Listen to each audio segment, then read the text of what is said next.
that I would like to start with is you founded the company, right? So tell us about Right. how it all started. What was the need behind, if there was any? Okay. Actually, I got interested in audio and speakers in 1965. I was a sophomore in high school, and the Beatles. Obviously, I have a few Beatles posters around the room. You may have This is the noticed. cabin of Mr. Irby. Yeah. So, uh, the Beatles had come to the U.S. and toured, and I was in high school. We were all excited about the music and starting a band, and so some friends of mine and I got together to start a band, but my keyboard was not loud enough. I couldn't hear myself with the drummer playing, and so I went to my dad and said, I need a bigger speaker. And so he said, well, what is it? And I said, well, it's a two 12-inch speakers and an amplifier. And he said, how much does it cost? And I said, $300. Yeah. And I remember he was reading the paper, and the paper kind of dropped like that. And he looked at me, and I thought he was gonna say, what? But he said, is it something we could build? And so I said, well, I don't know, but he was teaching architecture and construction technology at OSU. And so we built a lot of things. And so he found a book on audio that had a section on how to build a speaker. Mm-hmm. And so we built a speaker for my keyboard. And that was my first experience. And I think that's what started my interest in audio. And also I'm a musician and was playing in a band, and so the music and the audio all kind of went together. So that became a hobby for me all through high school and college.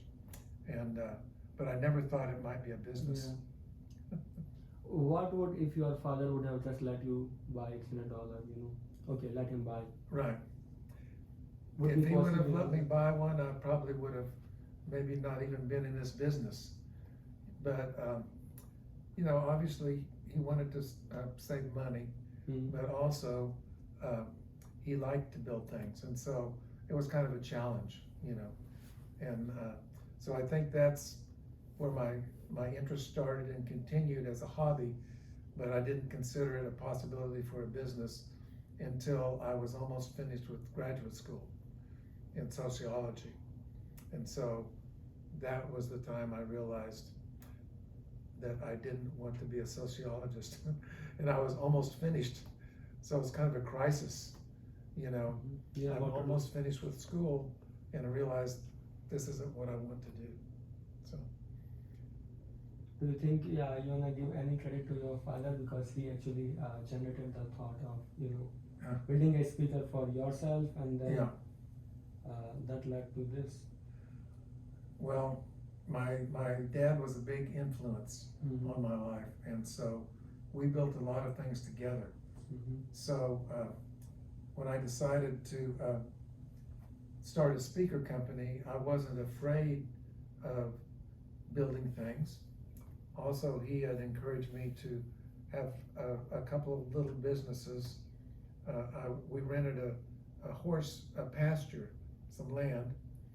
I leased the land, he helped me to do that, and then we rented it to people that had horses. So they paid me every month for their horses to be there, but their payment together was more than what I was paying to lease the land. And so I could pay the lease and still have some money left over. So I think he helped me to realize that business is not too difficult, you can do it. And so I wasn't afraid of starting a business, and I wasn't afraid of building things. And I think a lot of times people don't pursue their dreams or things because they think, oh, maybe it won't work out, or maybe I can't do it. But for me, I thought, yeah, I can do this, because I had experience when I was younger. And there is always risk and reward in big risk, big reward. yeah, And you took it and you did it. yeah.